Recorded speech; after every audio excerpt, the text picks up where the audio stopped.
It's time for your Heli Life giveaway secret word. Listen up and remember this word because you'll need it to enter for a chance to win exclusive Heli Life gear. Ready?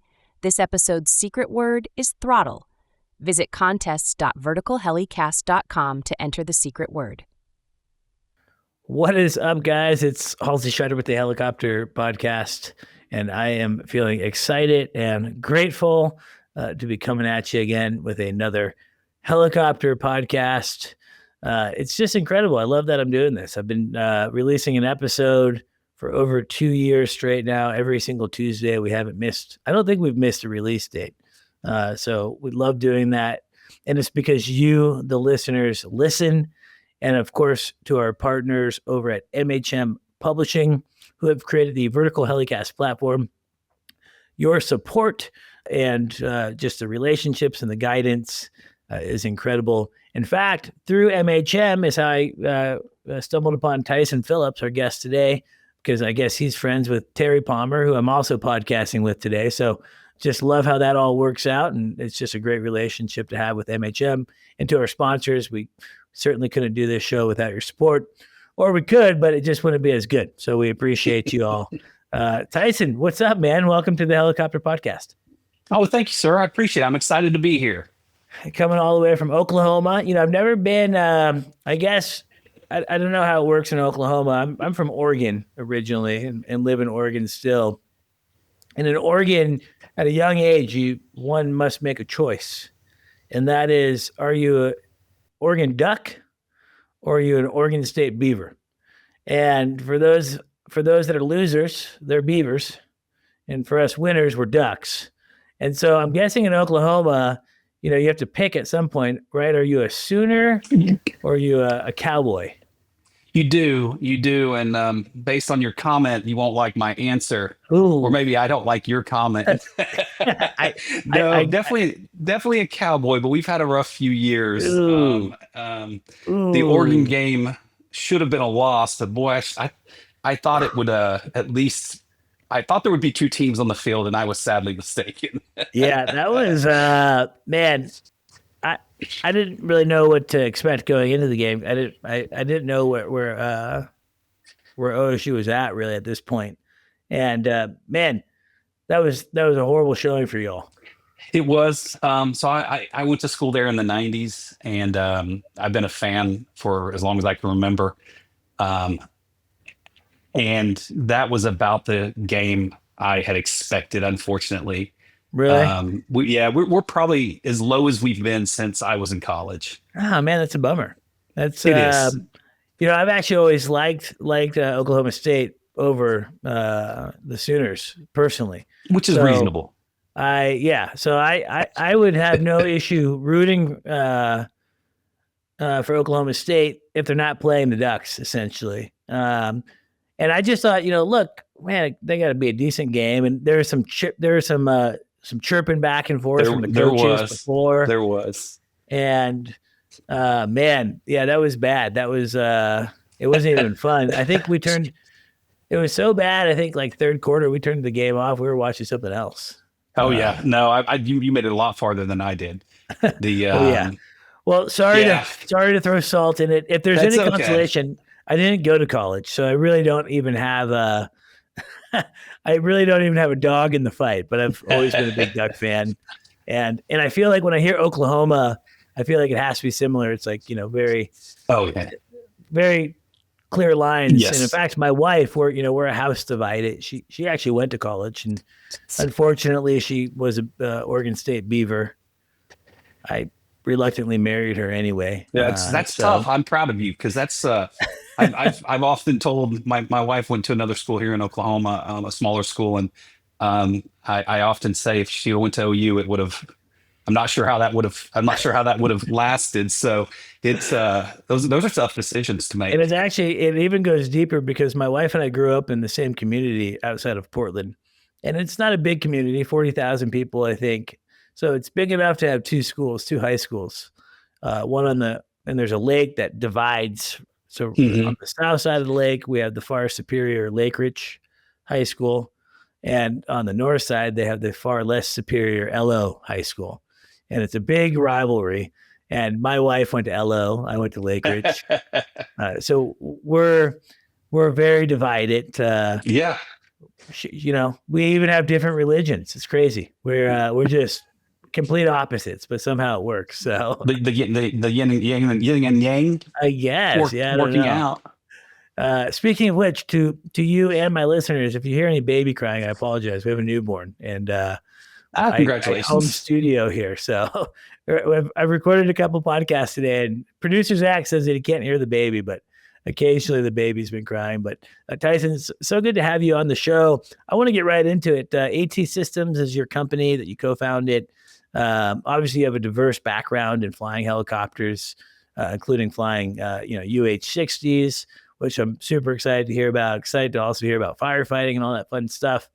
But AT Systems, to my knowledge, is all about, I guess, simulating and doing better in spatial disorientation, inadvertent IIMC, things like that. Yeah. I'm guessing that, and we'll dive deep into it, don't worry, but I'm guessing that there's something in your background that led you to feel that, hey, spatial disorientation and IIMC is something that I want to have an impact on. So, what has it been in your experience of going down that path? Well, and my disclaimer is my background noise is my dog that I can hear walking around behind me. So I can't. What kind of dog do you have? She's a little mutt. She's a Cocker Spaniel and Pit Bull mix. She looks like a little boxer. There she is in the corner. A little boxer beagle mix. I see it. Yeah, there she is. She has a little bed in my office, so she'll plop herself down. I love it. She'll plop herself down. We're dog friendly podcast, so perfect. What's her name? Leela. It's Sanskrit for play, I believe. We adopted her, so we took her name with her. I'm all about rescue. I appreciate you guys doing that. So, all right. Anyway, enough about dogs. So, a couple things really. This one I won't say got us started, but it's very ironic. So I really have two partners that run the company with me. One of them, he and I met in AIT as what is now a 15 Tango, a Black Hawk maintainer. When he and I went, it was a different series number, same job. And then Andre and I, my other partner, met in flight school. So, and then Kevin had went to flight school before us. He was active duty. But what's kind of interesting is Red River 4-4 was a Chinook in 2008. It was made up of part Oklahoma and part Texas crew on my first deployment. And they went down due to spatial disorientation. Andre now flies in that Chinook unit. I fly with the medevac side of Oklahoma in the battalion. What's even more interesting is that there's a very interesting article that the chalk behind the accident aircraft almost had a fatal accident as well. They became disoriented. As a matter of fact, their backseater, their flight engineer came up and started calling out their instruments to them, saved their lives. Very interesting story when he talks about it. Still very emotional for him. Very, you can tell there's still some raw emotion, raw nerve there. Sure. But the one that really kind of was the catalyst was the Louisiana National Guard. So the way the National Guard is structured, we have what we refer to as a peacetime and wartime trace. So peacetime, I'm in the Oklahoma Army National Guard. But the wartime in the battalion I support, our battalion wartime trace is the Louisiana battalion. The Louisiana guys had an accident off the coast of Florida, killed some Marine Corps special operations guys, killed the crew members. And I remember vividly, I was driving to Fort Rucker for a class, and Andre called me, and we were just chatting on my drive. And I can honestly tell you, I can tell you where I was on the drive. It's that vivid. And they were in a Mike model Black Hawk, which is a 4-axis autopilot system. Yeah. And Andre's question to me is how can you take the most advanced airframe the Army's fielded and we still keep killing people the same way? And it kind of ended there. I was at Rucker for a couple weeks, couple months, whatever it was. Like I said, I could probably go back and figure out which course it was based on the time frame. But through that time, we talked off and on, and he called and said, "Hey, I got an idea. What do you think about this?" And I'm like, "Well, that's pretty interesting." And we started designing it, but we took a pause and said, "Hey, why is this going to solve the problem, or are we just building a widget?"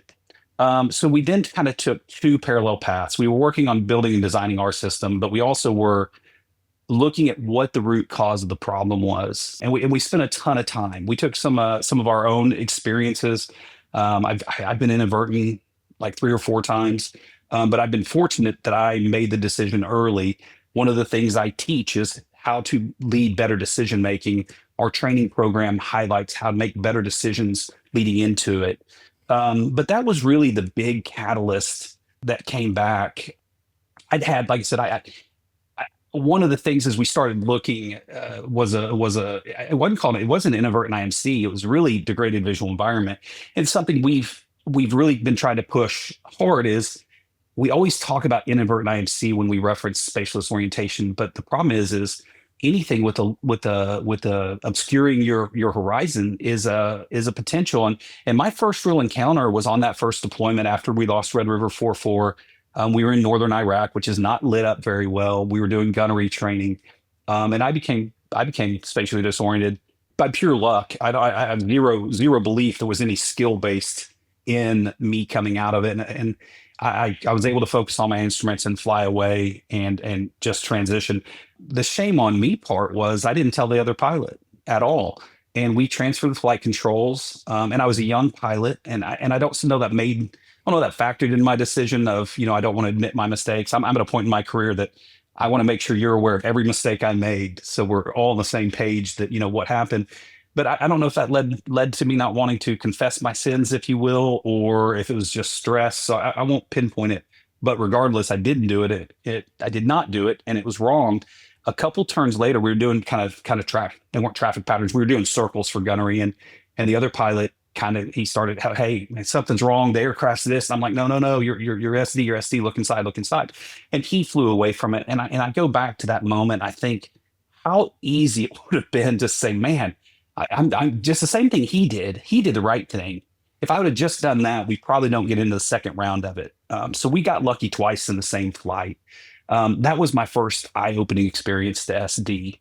But like I said, when you look at the catalyst, it was certainly the Louisiana National Guard. The Mojo 6-9 accident was that push to really look at the whys. So that, like I said, that was the catalyst. The Red River 4-4 was certainly near and dear to my heart. I think I'd been in theater for 2 or 3 days when the accident happened. They were on their way into theater. We always talk about the highest risk is the beginning of and the ending of a deployment, because the beginning you're getting spun up and the end you're getting complacent. Mm-hmm. And we talk a lot about that. So having that fatal accident early on was certainly challenging. I was still very young in my career. I was a brand new W-2. I made W-2 right before we deployed. So I was very young. I was a very young pilot, very new pilot. So that was that's one that sticks out. And then having the guy I was telling you about, I work with him every day. He's a good friend of mine. So hearing his side of the story has been very again, it's telling it from a different seat, figuratively and literally, and what happened. So all that kind of led to where we got to, how we teach. I'm fortunate I get to teach a lot, and one of the things we hit on is the we call them non-rated crew members. Of course, on the law enforcement side, you got your tactical flight officer, but whatever you call the guy in your aircraft or girl in your aircraft that's not a pilot, like how do we incorporate them? Mm-hmm. And we really talk a lot on the training because it saved that Red River aircraft that was behind the accident aircraft. I'm so fortunate. I get to fly Black Hawk regularly, and I'm even more fortunate because I get to fly the Lima model, which is the analog system aircraft, and then I also get to fly the Mike model. So I consider myself exceptionally fortunate that Oklahoma allows me to do that. And we're just short people. I don't want to say that I should be doing it or I'm doing it because I'm that great. I'm just I work in both places, so I'm just happy. Happy accident, I believe, is the term. Sure. but I get to fly both those aircraft. But on the civil side, and with the company, I get to fly all sorts of aircraft, talk to people that are very diverse background. And one of our customers, they had a TFO, and they let me listen to the video. And I talked to the TFO, who I'm going to tell a story about. He told me I could say who the organization he belonged to, but I always promised the organization I'd never say who. So I'm going to stick to my promise with them. But what was super interesting is they go into Vertical IIMC. They're looking for a they're following the police, their law enforcement guys in looking for a guy, and this TFO, they go into Vertical IIMC, and he comes inside and as calm as he possibly could be, just, hey, you're in a slight left turn. We're at 50 knots, because they briefed 60 or whatever it was. But just coached him all the way through it. They end up recovering. Very interesting. But the most interesting part, and I will get the story a little bit wrong, but I'm 90% because the TFO actually validated when I said, hey, here's how I tell it. He was like, yeah, that's pretty close. But when they got done, they debriefed, and the TFO said, hey, could I have done anything better? And the pilot was like, well, you really didn't do anything at all. Like, you didn't say anything, you didn't do anything, you didn't help. I was all alone up there. I mean, I'm exaggerating a little bit, but they went back and listened to the audio. And even though he mentally didn't hear him, he physically responded to every command he gave. So when he said he's in a slight turn, so we really, and I've incorporated that along with the Red River example. I've incorporated that into my teaching, because if you have that person, there's some basic instrument interpretation we can do. Because we always talk, two people don't get SD at the same time. Typically, one pilot's going to get SD. It's very uncommon that both get it. It's not saying it doesn't happen, but it's uncommon. So if we can teach even a non-pilot to talk, we'll respond. Of course, that led us down a path of how the brain processes information and all kinds of stuff. And, you brought up firefighting. Like I said, I've been inadvertent for weather a few times, but, when you go into a fire, you get that same thing, that low visibility flight. It's not just the weather. It's so many other things that can create that challenging environment. So, yeah, we've been fortunate. Andre's had a few encounters. I've participated on a couple different teams that have done research and wrote some papers, and one of them we got about 700 responses. And hey, have you ever been SD? If so, what happened? How'd you survive? Super interesting to read some of them. One of the guys, his comment was basically, by the grace of God. I mean, he said, I don't know how I did it, but I did it, and it was all luck. But one guy's actual response was, I'm just that good of a pilot. He had a few adjectives in there. But it's interesting. I'm just messing. That's all. That's what it was. Chuck Yeager right here. Yeah. And I don't know that it was sarcasm, because obviously we're just reading words, but yeah. But it was very interesting to read so many examples. I want to say of the 700 responses, about 60% said they were SD. So it's interesting to read those. And for our audience too, SD is spatial disorientation, just in case. Sure. And I will use the word DVE as well, degraded visual environment. Sorry, those are very interchangeable. The words are not interchangeable. Those are two terms I use very regularly, and I often don't define them. So. I can tell that you're using it all the time. Even in your email, you said it, and I was like, okay, well, I think that must be spatial disorientation. Yes, it does. It does. So yeah, very interesting. And it's cool that you reached out and got that many responses, because to me, like, that's the invaluable data point, right? Like, what are people doing when they get an inadvertent IMC? Yeah. And, I do echo, I think his name was Andre, you said in that question, like, how does a Mike model fully equipped Black Hawk go inadvertent and then not survive? Yeah. My same question with like the Kobe accident, right? How does a 4-axis autopilot S-76, highly capable aircraft, not get out of that, right? Or even get into that in the first place? Mm-hmm. Through your research, do you have an answer? Thank you to our sponsor, Robinson Helicopter Company, the choice for unrivaled safety and reliability, so you can accomplish any mission with confidence. For more than half a century, Robinson has been at the forefront of the helicopter industry. From the R-22 to the R-66 turbine, Robinson makes helicopters accessible so more people can accomplish more missions. Climb higher. For additional information, visit www.robinsonheli.com. I won't say it's an answer to every question, but yeah, we do. And it's going to go back to how law enforcement, how military trained. When you look over the years, we've put people into simulators, or we said, close your eyes and we make turns, or they make turns. Everyone does it slightly different. When you look at a simulator, the FAA says a simulator takes 20 seconds of sustained motion to create vestibular illusions, which means every time we've gone to the simulator, even a full motion level D simulator. Now there are some out there that are designed vestibular simulators. So those are separate of what I'm talking about. But that's a tongue twister. Say that 5 times. It is. The one that gets me more than that is there is a profession called vestibularologist. Vestibular, yeah, that's a tough one. Yes, that one struggle. That one's a struggle too. But yeah, it takes 20 seconds of sustained motion, even in a level D simulator. So I can go put you inadvertent IMC, and all I'm gonna do is trick your eyes. Mm-hmm. And the same, if I go and put you in the aircraft, hey, close your eyes, you turn, I turn, whatever we do, I can create vestibular illusions for you. What we found is missing is combining the eyes and the ears into the equation. We've talked to the vestibularologist and talked with psychologists. And what we found, we're always taught, just trust your instruments, trust your instruments, trust your instruments. But you listen to the audio in these accidents and no one trusts their instruments. So that kind of led to the question. Now that's an easy answer, but no one does it. So why? So we took kind of another step back, and I'm a warrant officer. I have a degree in marketing. So all that being said, I'm not a smart guy. So keep it simple, stupid is certainly my policy. So you have what's fast brain and slow brain. I've learned, by the way, that everyone that says they're not a smart guy, they're actually very smart. You got to watch out. I'm gonna prove you wrong, and I'm gonna prove you wrong in this one. I say that about myself all the time. So maybe we're in good company. Hopefully, but what we found is what we know is in high stress, we go into fast brain. Slow brain is right now, you and I are talking, thinking, responding. In the fast brain, our brain shortcuts the thinking part of our brain, and we go straight to action. Same thing as fight or flight. I like fast brain and slow brain because it literally describes how the brain's functioning. Yeah, I like that. Low visibility flight is obviously high stress situation.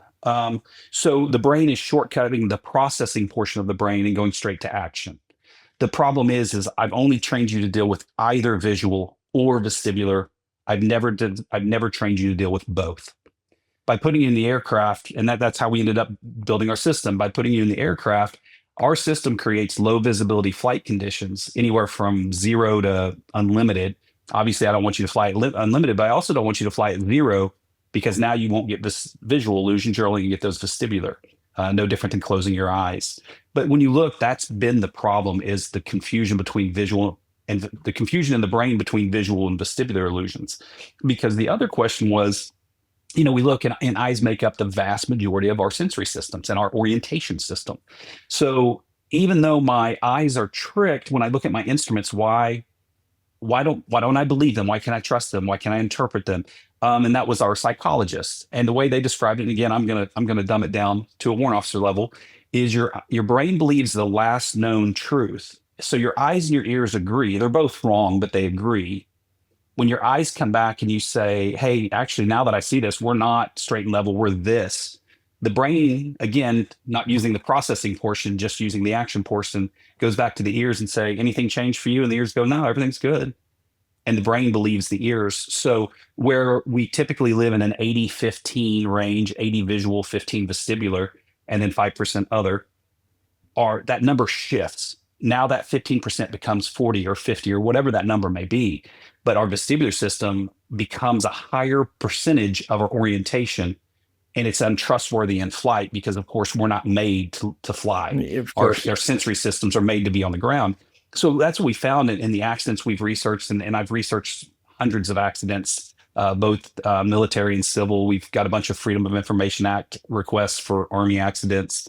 The great thing about the Army is we can get the audio transcripts, or not the audio, but we can get the wording and the transcripts. And it really tells a ton of the story of the mindset of the pilot. Most of our civil accidents, we don't have black boxes on board our aircraft. So that's what we found is we're only training visual or vestibular. And I said I'd link this up to law enforcement. So we would never consider sending a law enforcement or a special operations guy or an infantry guy into an active shooter situation with real bullets for the first time ever. We put them into training houses, we put them into training scenarios, and what we're trying to do is train their fast brain, train that connection. So when the processing and the thinking part of our brain is shortcut, that they have been trained to respond. But we go put pilots in low visibility flight into an active shooter situation, into an active, a shoot house, if you will, for training. We don't put them in a shoot house for training. We go put them in the real world, and we get the Kobe Bryants, we get the Mojo. How do we expose them? And we're doing the best we can. When you look, the FAA came out, I want to say in 2010 or 11, and made a huge push on simulation, but we didn't see a shift in the accident rates. Interesting. So it didn't solve the problem they wanted to. And I don't want to discount simulators. There's a ton of value in simulators. If you can't fly instruments, I say joke. It's probably not a joke per se, but if I can keep you alive for the first 30 seconds or so, that's great. But if you die a minute later because you can't fly instruments, like we really didn't accomplish our end task. So we've got to be able to fly instruments as well. So it's multifaceted in that regard. But that's what we believe the root cause of the accidents is a combining of the visual and vestibular illusions. And when you read, and we've taught it wrong. So when we go back to those 700 responses, of the 700, about 60% had actually been spatially disoriented, or claimed they had. Out of that 400 or so, about half, maybe a little less than half, when you read their stories, were spatially disoriented. And what I mean by that, have you been SD? Yes, I have. Great. Tell us what happened. Oh, I was in the clouds and I got the leans. How did you recover? Oh, I just focused on my instruments. But if you look, the definition of spatial disorientation is not knowing where you're at in relation to the Earth and other objects. Well, I would challenge, if you knew you had the leans, which is an illusion and not spatial disorientation, you knew you had the leans and you looked at your instruments and trusted your instruments, you knew exactly where you were the whole time. So another big thing I try to teach is, just because you've encountered an illusion does not mean you've been spatially disoriented. When the car next to you moves and you slam on your brakes, I don't think anyone would go, "Oh my gosh, I was spatially disoriented." No, you had an illusion of, vection is what it's called now. It used to be called. I hate when that happens, by the way. Yeah. Oh, I know. You look like an idiot. Yeah. Well, so question then, because this is fascinating, really, because you're kind of making me think about this differently than I've ever thought about, which I really appreciate, actually, because I've always just looked at inadvertent IMC as like, okay, you go in the clouds inadvertently. Yep. And I understand that, our bodies don't do good in that situation. And yeah, you just rely on your gauges. Yep. That's always just been kind of my argument of like, well, it can't be that bad, right? Like when I was working air medical, we were a VFR program. We had to do training all the time for inadvertent. Sure. I felt like if I got in the clouds, I would probably be able to react with my training. I think I got the proper fast brain training to help. Yep. Maybe not, who knows? But I don't want to go in the clouds. It always really scared me, to be honest. So maybe in the situation, maybe in real life, it would be out the window. The part that I think I've never really thought about is this idea of like, well, what does it actually mean to be spatially disoriented? Because maybe I've never even felt that or experienced that, to be honest. I'm trying to think as you're talking, like, yeah, I've done that thing where you put your head between your legs and but that's, I don't know. That to me was never that realistic. It's like, okay, look up and fix it. It was so easy. Like, and there you go. And because your eyes were not involved in the lie, and your eyes are 80%. So when you open your eyes and go, oh, perfect, straight. Yeah, it's easy. It's very, very simple. Yeah. So what does it feel like to actually be like engulfed in spatial disorientation? Have you experienced like a full engulf? I have. So my Iraq encounter was a full engulf. I had the absolute delight of having the opportunity to fly a C-12 to a deployment. So we were coming out of Iceland in the morning, which was dark. And both of them, it's just overwhelming. The C-12, I made a left-hand turn and the rain went right across my window. And all of a sudden, I'm like, oh my God, I'm turning the wrong way. And again, I'm on the instruments. It's nighttime on a climb out. So it was very brief and everything felt wrong, but I knew, I had the aircraft, pitched up to the V. Yeah, weird. I knew I was right. And so again, that argument of was I SD? I was for a split second, but luckily I was on my instruments anyway. So you're already there. But it's just overwhelming. You can't process data, and that's the easiest way. I kind of joke, but whenever I teach, there's always someone who will stay behind, ask a few questions. But a lot of folks will come in and tell a story, and I always joke that I can tell whether you've truly been SD by how you start your story. Oh yeah, I've been SD. I mean, blah blah blah happened. Versus, man, this one time you were SD. Because it's emotional, it's scary, it's overwhelming, because our brain doesn't process data.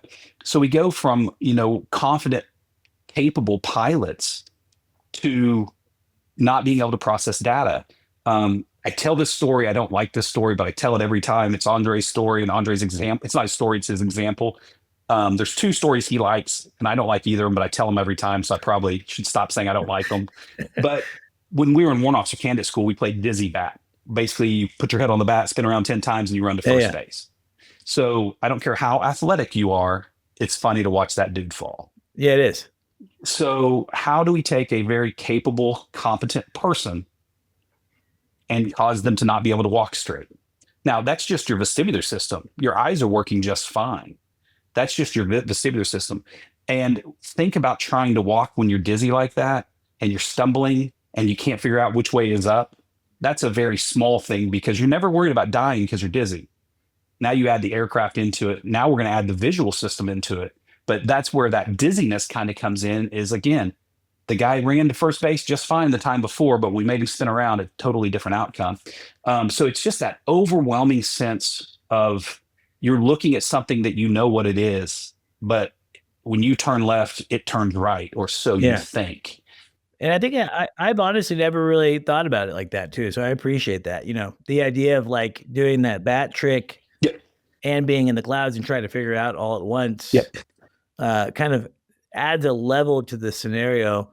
You've talked a lot about simulators, and I'm actually curious. Of course, I want to talk about like what your actual device is, and how that works. But it caught my attention. One thing that I did, and I feel like an idiot because I'm blanking on the name.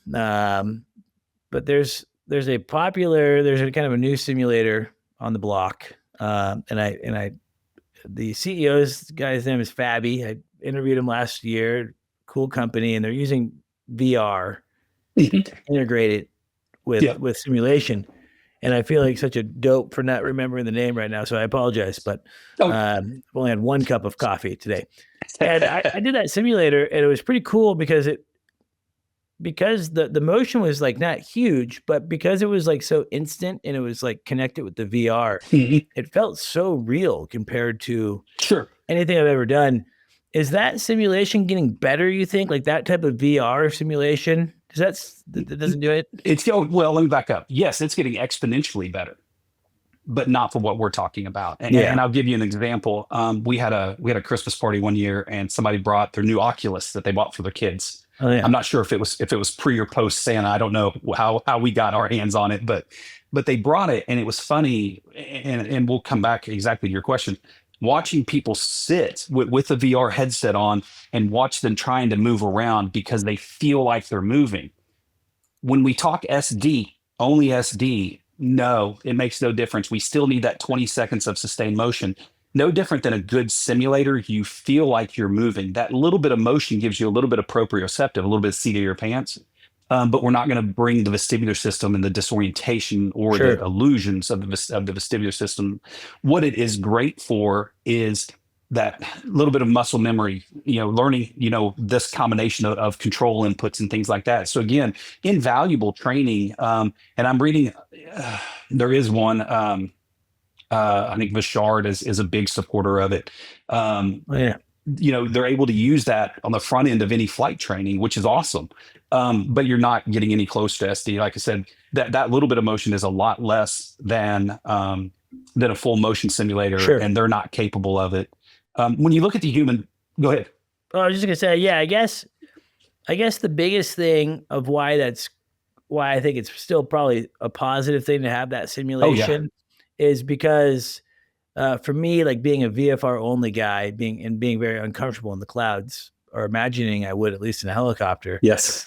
I think what really made me confident and comfortable when I was at Air Evac was just that procedure. Like, so Yes. if I get in the clouds, not even allowing myself to get to spatial disorientation, because just automatically going to my instrument.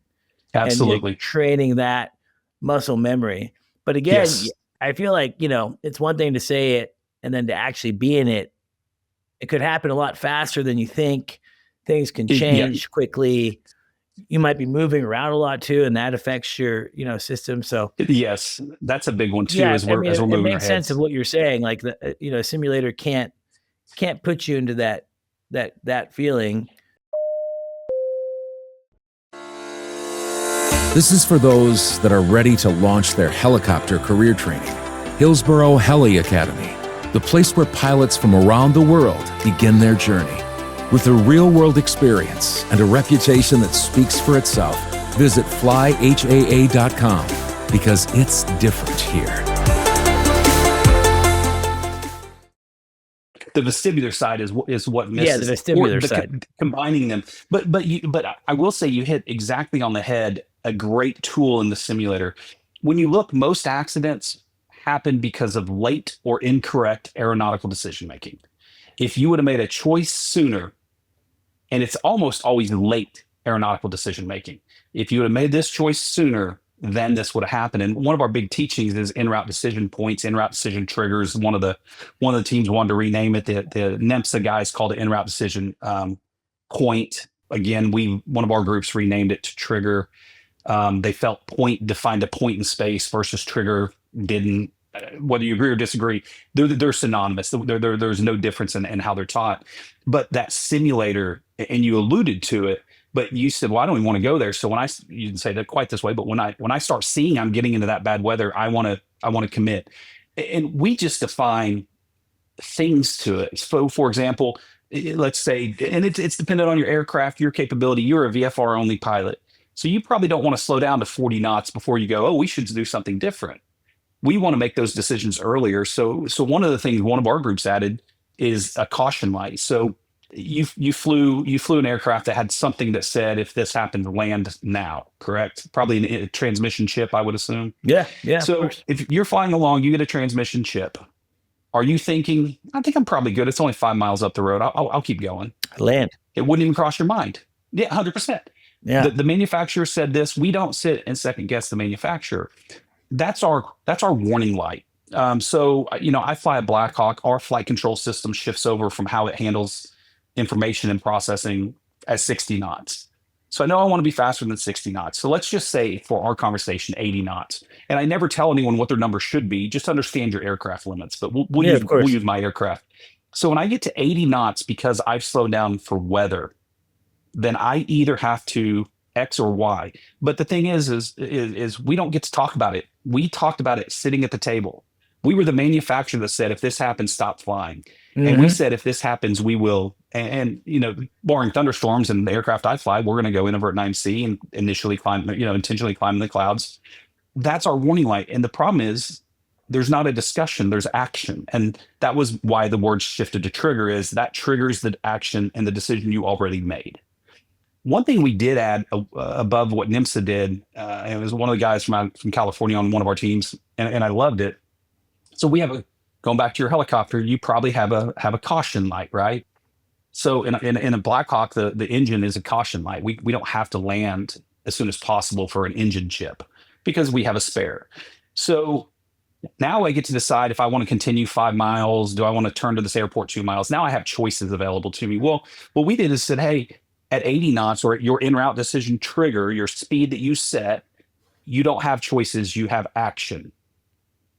At 10 knots above that speed, whatever it is, so for our conversation, it's 90. Now I can turn around and go back. I can divert to a different airport. I can keep flying and I can make aeronautical decisions. But once I get to that trigger, now it's time to stop. So we added that. Other than what NIMS did, the only thing we added was looking at it as warning and caution lights, because there was 2 fixed wings flying south to north in Arkansas. And they briefed basically, hey, at Fort Smith, when we pass Fort Smith, if the weather in northern Arkansas is not X, we'll divert. The weather was below their minimums. and they did not divert, and one of them ends up in a fatal accident, it was a vintage aircraft. And they had a trigger. They just deliberately bypassed it. They bypassed it. Human nature. It is human nature. It is human nature. And again, but we wouldn't do it with the engine, would we? Or the transmission, would we? No. Yeah. That's interesting. Well, and I think that's, it's like, I think it's training. Yes. Right. Like, I think when you learn, okay, what does a transmission chip light mean? Yeah. Well, on one level, it might mean that there's some break-in fuzz. You'll land, you'll pull the chip plug, and it's like nothing, right? Sure. Non-event, clean it, put it back in, ground run it for 30 minutes and go on your day. Mm-hmm. Or your transmission can completely be going, apart, and you have mere seconds until your rotor stops, right? Or your whole transmission is ripped out from the helicopter itself, right? Like, it's like you kind of understand the outcome. And I think when it comes to civil flying, non-military, I'm not a military guy, so I don't know what the training's like. But on the civilian side, especially on helicopters, for a long time, and I think it still exists to this day, ab initio training puts very low emphasis on inadvertent entry into IMC. Yep. Absolutely. Or any type of VMC pilot going into IMC or spatial disorientation. It's just something that you talk about during the syllabus. And then I think like the requirement is like, you do like 3 hours of hood time, which we've all done is crap, right? There's no requirement for helicopters to do any hood time. Unlike airplanes. Yeah, airplanes, you do have to do your, Yep. So, crazy that there's such little emphasis, and yet it's something that is, consistently bringing aircraft down, both airplanes and helicopters. Or if it doesn't bring you down from spatial disorientation, now you're running a perfectly good aircraft into the side of a hill that you can't see, right? Into like a CFIT situation. I think that the issue is like this, there's just a lack of urgency of, hey, this is actually like out of all the emergencies that we teach, auto rotations, like how many autos have I done? I've done thousands, right? Yes. I'm more likely to fly into the clouds than have an engine failure. Yeah. But yet I've hardly practiced any inadvertent IMC. Absolutely. That's why I really applauded, Air Evac when I worked there, because it was so drilled. And why? Well, because Air Evac as a company knew, man, we've killed a lot of people going into the clouds. So to them, it was just as real as a transmission chip. So they changed. They started doing a ton of training. Yeah. They updated their aircraft to put a 2-axis autopilot in. Yeah. And man, their 8-step IIMC checklist was ingrained into us at training and during our recurrent training and our quarterly simulator training. And man, that really changes. So I feel like the first issue that we have in the industry is that people just don't look at inadvertent IMC as a big deal. Great. It's not taken to a level that's serious. And I think that's changing. Honestly, I think that there's more discussion now, and I really hope it is. Because man, if you're listening to the podcast right now and you're like me and you're in flight school and you've never even really done anything, or you've done that stupid thing where you put your head between your legs and then you went on to the next thing. Yeah. Think about more of what you should do, because your first job could be in Alaska flying tours. Sounds pretty easy, right? Yeah, go fly Alaska tours, right? Talk to anyone that's done it. Super low visibility, weather comes in quick, right? That could be your very first job. So it's just very interesting. I think it's just a lack of training and really a lack of understanding the consequence. Yeah. Yes. I think when you understand a consequence a little bit more, then you're apt to maybe react better. So it's just, I think there's a gap in training. When it comes to AT systems, what is this actual unit? Is it a physical unit? Is it like a view limiting device? What actually is it? It is. So it's we can fit on almost any helmet. We have a system that doesn't require a helmet. It's controlled through an iPad and an ARS. So what we found is, again, and I'll add one more gap in the understanding, and I agree with everything you said. I would add one more gap in our understanding is we've always correlated it to weather. Well, I'm not going to go in the weather. Well, what's weather? And for a helicopter, it's half-mile clear clouds. That's what the FAA said. Yeah. And I don't think most people believe it's a half-mile clear clouds, but I don't think they necessarily understand that it's anything that degrades the visibility of the horizon. Sure. So at 2 miles, I'm very degraded if you haven't flown in it. If you have, you know exactly what we're talking about. You get down into a mile, we're very, very degraded. So, and we can get that from flying into a setting sun or a rising moon. We can get it from lots of different things. So we've had a gap there too. And then the other one is we believe we can instrument train our way out of this problem. And no amount of instrument training is going to train your body how to deal with the confusion in the brain. Yes, you have to be able to fly instruments, but that's not going to save you. It's a step before that. That's the second step in saving you. And really, it's the third step, because the first one is make better decisions sooner. Yeah, That's the first step. I mean, it's true. And, Yeah. and look, I get that there's a caveat, right? Like my example or my antidote to that statement is that I agree with you 100%. But I also know, like, look at a company like AirEvac. I think on average, 6 to 10 inadvertent IIMC entries, at least when I was working there. This is old data, 6+ years ago. I'm not affiliated with AirEvac. I don't know anything about them. Sure. Their statistics now. What I find interesting about that is you have a trained pilot that should usually be making a good decision. And I think by and large they do, because the training's really good at AirEvac and the standard's high. And then you also have an operations control center that's really like a big brother watching over you at all times. And, there would be times where the OCC would get on the radio and say, hey, look, it looks like the visibility or the weather is different than we thought. You got to turn around. Yeah. And so you have all these stop gaps, but yet there's still inadvertent IIMC. So things can happen really fast. And I respect that. Sure. I think it would be cheap to say that you can avoid it at all costs, right? Because I do think that shit just happens sometimes. It comes in fast. Any situation where I've ever been into a limited visibility situation, it did not happen fast. It was shitty visibility to start out with, and it just got worse and worse. And you had to kind of figure that trigger point out of, okay, when enough is enough, right? Yes. So anyway. So going back to what our system does and why how it's designed and the thought process is, it mounts to the either the pilot's helmet or an adapter if you don't wear a helmet. As you talk about it too, I'm looking it up. I want the visual. So if it looks like I'm not paying attention to you. Nope. No, you're good. I'm a helicopter pilot, so I'm really good at multitasking. Well, aren't we all? So I actually got in trouble for that last night, multitasking. Apparently my wife does not agree that I'm a good multitasker. Yeah, my wife would tell you that I have the horrible selective hearing.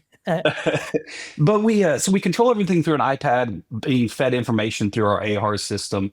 Everything is automated. So you tell it, hey, I want to do inadvertent IMC, and I want to do a random scenario. And it in its program, based on the information that's fed off of the AHRS, it's going to start at, say, 5 miles visibility. And, after 3 or 4 miles, it may go to 4 miles. And it's all pseudo random, I believe is the technical term. It's a pseudo random based on some other factors. Yeah, it makes sense.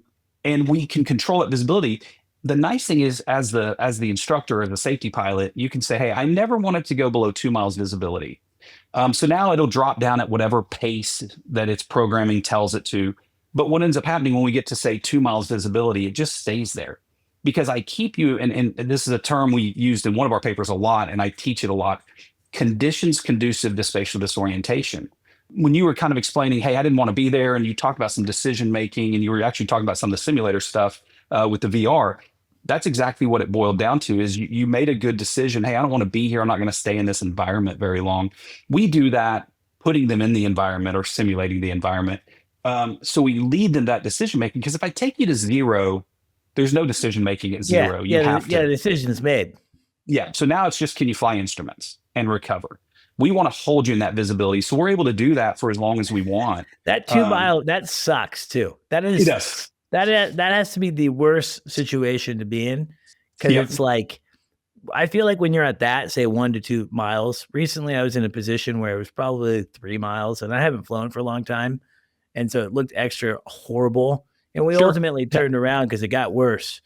But man, for like 45 minutes, we were just right on that cusp, and it's like, okay, well, this is doable, but man, this sucks. Yeah. And I hate being in that part. Like, I'm like, okay. So my new rule is like, look, no amount of money can pay me enough to be uncomfortable for that long. No. So I just turn around. I'm like, oops, excuse my language, but I'm like, I'm getting out of here. No, there's no reason to be there. No reason at all.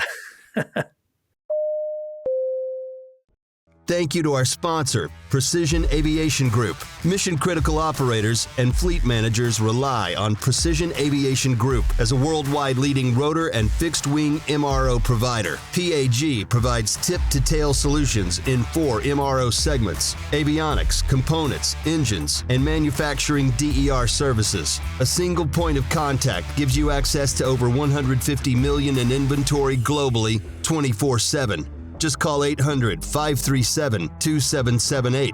Precision Aviation Group. Others sell parts. We sell support.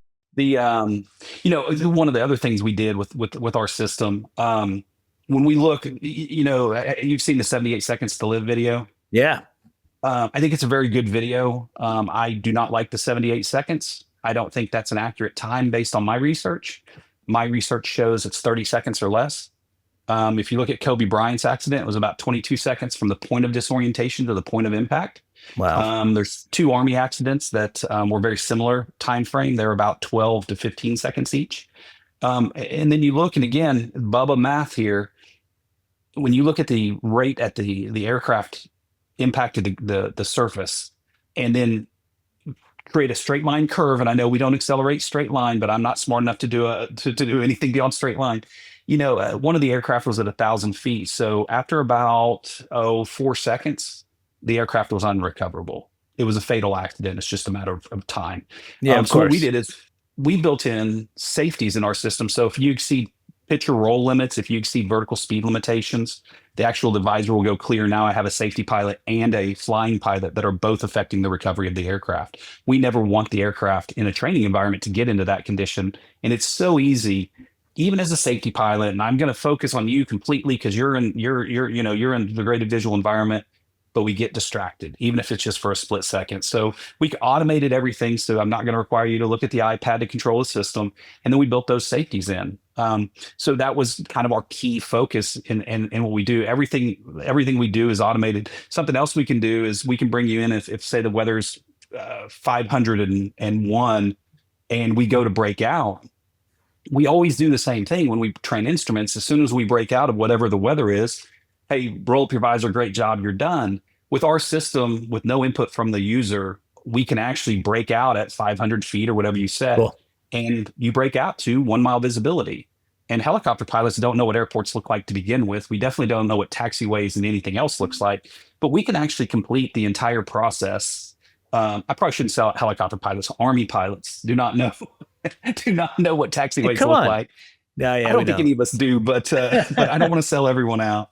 But we can actually break out and stay in that same environment. And we saw that, I want to say it was 16 or 17 in Minnesota.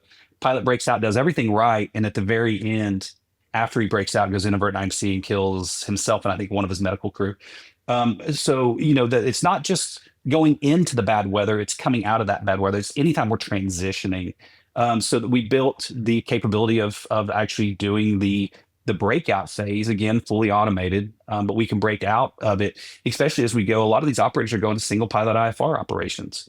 You mentioned it, but I'll give a more specific example. You talked about how we move our head around. Well, of course, I've got my iPad on my knee and I'm looking at whatever program I use, whether it's a company level program or ForeFlight or something of that nature. I look at my knee board. So now I'm on my instruments. I'm looking up to see if I can break out, and then I'm back on my approach. So I've got three different points of reference, and of course a slight turn when I come down to my knee. Really, I'm not saying that it's a bad thing, but there are challenges we have to be considerate of in a single pilot IFR environment, and then add to the fact a lot of them are breaking out to point and space approaches. Yeah, which adds another layer. I'm gonna break out into this cityscape. So there's just lots of challenges there as the industry is improving from a safety standpoint exponentially. Everything we introduce, we've got to make sure we're training it well. So that was kind of how we came up and said, hey. Ironically, I broke out at minimums in Baghdad in a C-12 at 800-foot ceilings that somehow were not 800 feet. And it was like, man, the hardest part of that whole flight was the last 50 seconds, last 20 seconds, breakout, configuring to land. And I called Andre when I got back to my house that night, and he was still home. We kind of a fun story. We overlapped our deployments by one day. So I saw him as he walked into theater, and I got on a plane and flew home the next morning. So we saw each other for 1 day and 2 years. So it's kind of fun. But I called him right away and said, hey, we've got to add this. We have all the capabilities because of all the other things we've done. We've got to add this feature as well. Because we know the other one we built into it is we can do dust landings. So I can go put you on a runway and do dust landings all day long. I saw that on the website. So yeah, and so now we don't jeopardize the aircraft, the crew. I went out to NTC, I don't know, 5 years ago. And in the process of getting trained up, we broke several windows. Several of the motors came home and had to have, they had to have blades trimmed and cleaned so that they were in maintenance much quicker or sooner than they should have been. And I spent a full day and goggles doing nothing but dust landings. And it was a good friend of mine came out and I said, do you want to go stand on our hard stand or you want to ride with me? And he said, dude, I'm not standing over there and getting eaten by a coyote. I said, that's fine. So we get out and it was exactly what I expected. It was exactly what, training I've done every time when we've got young guys trying to teach them how to do dust landings. We got out, he walked up, he's like, I don't know how you do your job. And I was like, I thought I did pretty good. I mean, he was like, no. He's like, I was scared shitless the entire time. I was like, well, yeah, no, it was scary. So being able to be at home station and not put the aircraft in jeopardy, not put the dirt in it. Yeah. Yeah. So when you look, I mean, the motor on a Black Hawk's not cheap. The windows on the Black Hawk are not cheap. So if we can go do 100 iterations into a hard stand with no risk to the aircraft or crew, it is just a much, much better way to train. And when we were building it, my dad's a trucking guy by trade, was a safety officer when he was younger, and then ran his own company. And when I was explaining the training, he was like, well, how do you do it now? And I was like, well, you go find some dust and you look for the spot that looks the least dusty and you land there. He's like, no, like the first time this guy does it. I'm like, Dad, I just explained it to you. And he said, so you're telling me the first time this guy goes into a dust environment, like you're all there? I said, yes, we are. And my dad was just absolutely flabbergasted that this was the training method, but there is another method. It's crazy. So, well, it's really neat. One thing that I think is really cool is that, obviously your system is built from your experience, your partner's experience, and it sounds like you have a new experience and you guys then engineer that into the product. And there's also, my understanding, a curriculum that can also kind of go with the device itself, correct?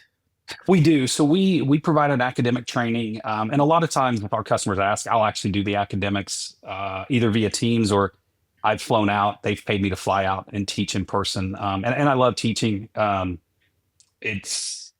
I love teaching in general. So I'm very happy to have that opportunity.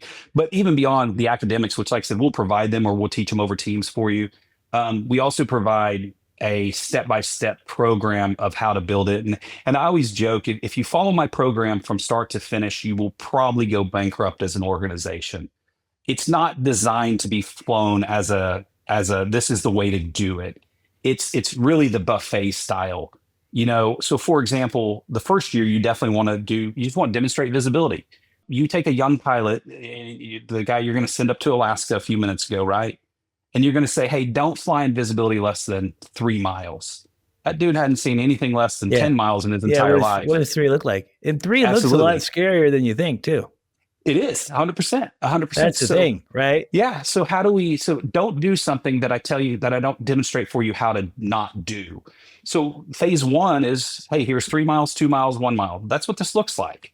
And then we move on to some scenario or some actual flight training. We're going to go in low visibility. We're going to do some turns. And we're going to try to disrupt the system a little bit. We're not going to do anything aggressive. And then we keep going, and then we culminate into a scenario-based training event. So depending on what your lot in life is, are you an EMS pilot? And our system is super neat for EMS because we can set a point in space and call it a POI. And it can be an airport, it can be anything in the world. We don't really care. But we can set a point in space. And when you land there, when you're loading your patient, the visibility is going to start going down. So now when you start heading to the airport, start heading to the hospital with your critical patient, well, now the visibility is coming down. What are you going to do? Here's our patient status. So we want to create that real world stress. And all of this goes back to better decision making, make better decisions sooner.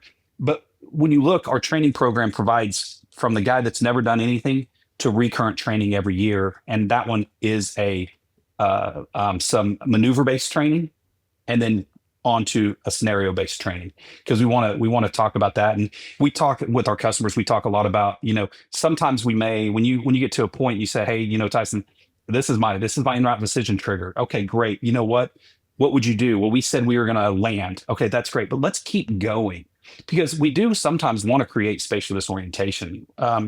You can fly in low visibility flight 100 times, and the 101st time you can become, you can go SD. So along with making better decisions sooner, along with teaching the brain how to handle the vestibular and visual illusions, the other thing we want to produce spatial disorientation. This is my other Andre story that I hate to tell, but I always tell, is when we look at a figure skater and we watch them spin around at 500 miles an hour, or so it seems, and then they skate away as graceful as anything you've ever seen. I don't think I could do that. And I don't want to pick on you, but I don't think you'd be any better than me. Yeah, how do they do that? I never thought about that. How do they do it? Their brains are trained to disregard the vestibular system. Yeah, it's practice. So the first time, I'm confident they failed. The 50th time, they probably fell. So along with make better decisions sooner, along with treating the fight or the fast side of the brain to be able to process information, that last thing is we do occasionally want to induce spatial disorientation, because we want to try to train the brain to disregard that vestibular system, just like our figure skater. I got to be honest, each Andre. So that's what our training program does.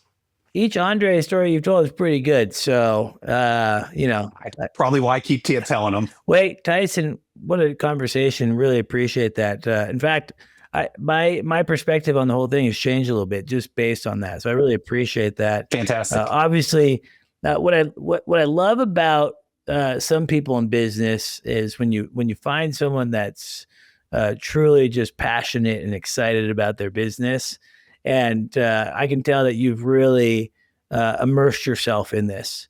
That's the easiest thing in the world to sell, right? When you're so passionate about something. So I'm guessing you guys are pretty successful just based on your passion alone. It's contagious, and I can even feel that from here. Fantastic. I have no affiliation, of course, by saying a nice thing like that, but it's just true. It seems like obviously you're just very knowledgeable, and that's great. That's what we need. We need people that are willing to go deep on this type of topic and then come up with resources and tools to be successful. If you want to learn more about Tyson and their company, it's atsystemsllc.com, correct? Yes, sir. And you can check them out. You can reach out through their contact as well. Man, it seems like you guys are doing some really cool things, and I think that you guys will help increase both military and civil helicopter safety, and airplanes too. Don't forget about our stuck wing brothers and sisters. Tyson, we're out of time, man. That's it. That's we conquered, we succeeded. Definitely conquered. What is it? We came, we saw, we conquered. Yeah. I think so. I noticed you had that little football helmet too. I would have known the answer right away. Yes, the answer is right behind you. I can see that there. But Tyson, thank you so much for joining. Thank you, Halsey. Thanks for what you do. Oh, of course, man. This is fun. Getting paid to talk. I can't believe it. MHM Publishing helps with that. So we appreciate your financial support and making this show what it is. And actually just all the support, the editing and the back end. Couldn't do it without MHM Publishing. Shout out to our producer, Zach. He's pretty awesome. He really helps on the back end. And then David at MHM, who does all the back end editing. David, you're a stud, and we appreciate everything that you do. Thank you for helping this podcast be awesome. Tyson, thank you so much for coming on and chatting with me. And to our audience, we'll check you on the next one. Take care, guys. Please stay tuned for a final word from our sponsors. Thank you to our sponsor, Robinson Helicopter Company, the choice for unrivaled safety and reliability, so you can accomplish any mission with confidence. For more than half a century, Robinson has been at the forefront of the helicopter industry. From the R-22 to the R-66 turbine, Robinson makes helicopters accessible so more people can accomplish more missions. Climb higher. For additional information, visit www.robinsonheli.com. This is for those that are ready to launch their helicopter career training. Hillsboro Heli Academy, the place where pilots from around the world begin their journey. With a real-world experience and a reputation that speaks for itself, visit flyhaa.com because it's different here. Thank you to our sponsor, Precision Aviation Group.